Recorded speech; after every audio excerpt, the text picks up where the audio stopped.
So, Adobe over the last 30 years has been innovating in the space of the creative technologies. We've really gone about reimagining the entire creative process.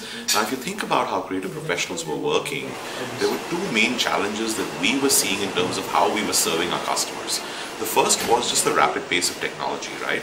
So, for instance, HTML5 emerged as a technology platform. And for us, though we had developed capabilities to support it much earlier, our release cycles in the perpetual software world were once in 12 to 18 months, right?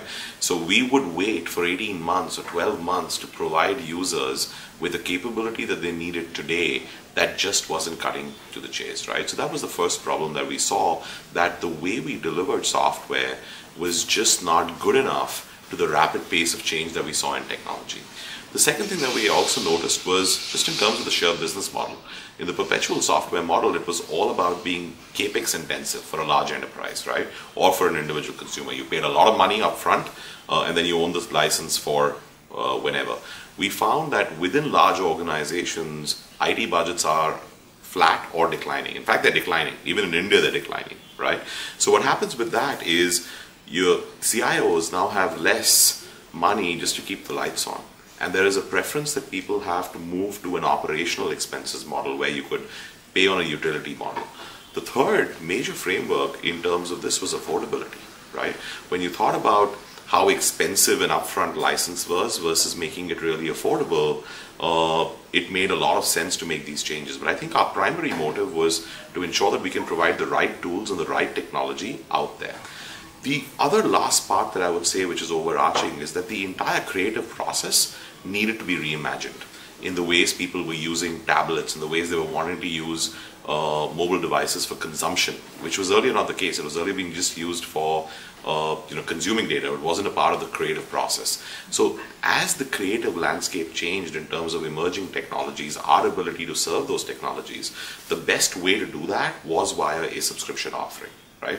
And while you're right, there has been that petition on change.org, but our numbers don't say that, right?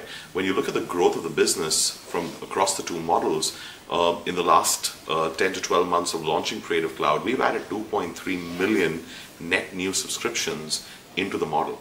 80% of those are existing customers who are actually moving. 20% of those are net new subscribers who have never had an access to a paid legitimate Adobe product, right?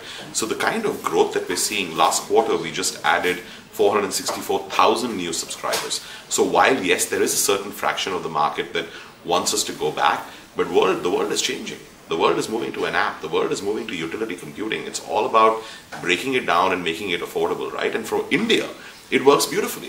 Think about the FMCG market, who was a pioneer in introducing the sachet concept, right, where a really expensive shampoo could now be consumed by everyone through a 2 rupee sachet. That's what we've done. We've really broken it down.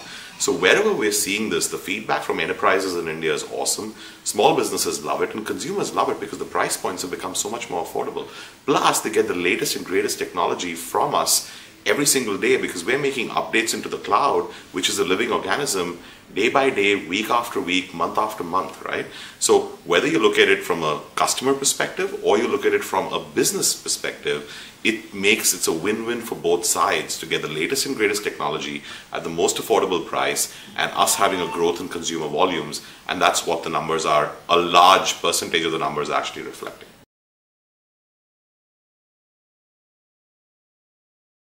So let me explain this. So you're right, a couple of months ago we did have an outage, and that outage was exactly for 27 hours, and we apologize for that outage. Luckily there was no security glitch. It was basically a database maintenance upgrade or maintenance activity that caused that problem. We were sorry about what happened. We apologize to our customers, but we have put in a lot of procedural measures around database replication technologies to ensure that that does not happen. Now, the beauty of our cloud model is that it's not SaaS, right? Think about internet banking, think about Gmail, think about Facebook. It's a SaaS-based offering. It's getting served off the cloud, right? In our cloud subscription model, all the computing is actually happening on your desktop, right? Or on your mobile device if you're on one of our free mobile apps, right? So the beauty is, even though the cloud was down, it does not really affect the existing subscribers, right? Because they can use that on an offline basis. It does, and if they're logged in, even the outage did not affect them, right? So what it did affect was new users who are wanting to come onto the cloud in those 27 hours, and anybody who needed to authenticate that once in 30-day authentication, because it's anyway they can use the Creative Cloud on an offline basis. So luckily we never saw too many consumer complaints coming up, but of course we are very cognizant that we need to improve in terms of service levels, because that's not acceptable, and we are taking a lot of precautions in terms of standard having disaster recovery, having replication, having DR processes come into play whenever we see any outage on one of our primary systems.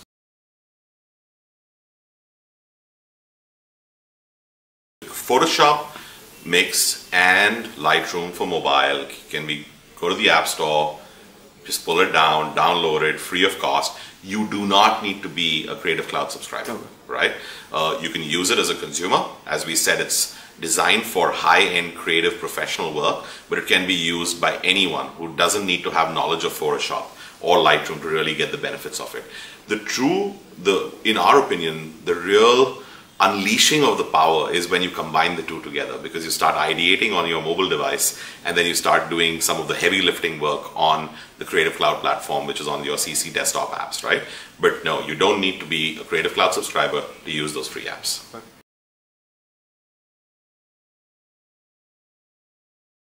So as of now, we've introduced Ink and Slide in the US. It's $199, available on adobe.com as well as on our partner Edunet's website. Our plan is, we haven't made any announcements for any other countries. We will potentially start looking at a few other markets as we go along, like Japan and Australia and UK and France, but that's in the near future. We don't have a timeline to give you when it will be available in India. Okay. I don't know if that's competing. I don't think we're going to compete with the Wacom tablet. Wacom is a partner of ours as well. I think what Ink does is it's really revolutionizing the way people can create content on the mobile. The kind of flexibility, the kind of integration that it has with the Creative Cloud to get your persistent creative profile with you, I think that is special. The way it's ergonomically designed like no other stylus, with all the capabilities of multiple brush markers, of an ink pen, of pencils, erasers, makes it really, really similar to doing the same thing on pen and paper versus doing it on glass. So we believe it's technically the most superior digital pen out there in the market. I'm not too sure if it competes with anything, but as of now we're just going to see how the consumer reaction to that is.